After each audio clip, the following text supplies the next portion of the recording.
now, you're going to be 70 years old with the continual on your back, in and out of custody.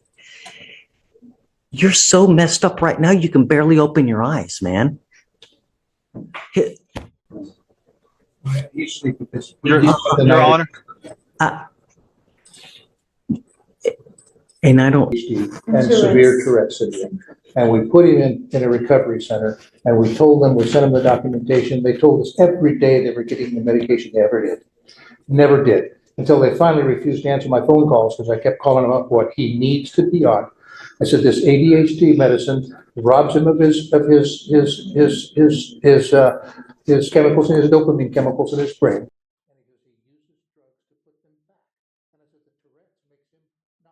Decisions. It's not a good combination. And they said, yes, that's the case in almost many drug addicts with ADHD. And they wouldn't fix it, right?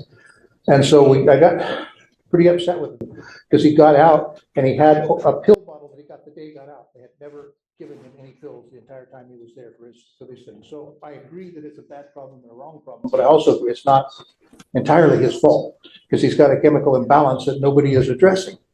And never has. He's had this since he was a young child. They've addressed his Tourette's, but they've never addressed the ADHD. And I didn't know until I spoke to a doctor a week ago, or a couple of weeks ago, before he went into the rehab. And the doctor said, they said, so he's got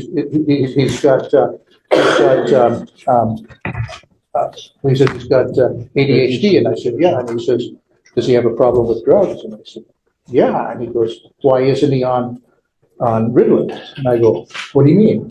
He says, that's what Ritalin is for. And if he was speaking apparently from personal experience, so we tried to get him on Ritalin. They wouldn't do that because it's a substance itself. And they said that he could be abusing that substance. So we tried to get him on a secondary substance that's non-abusive. We have fought for weeks, months, and we can't.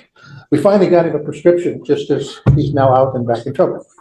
So I only beg that we don't want him on drugs. Right, but we understand that maybe there's some underlying compassionate issues, right? And I mean.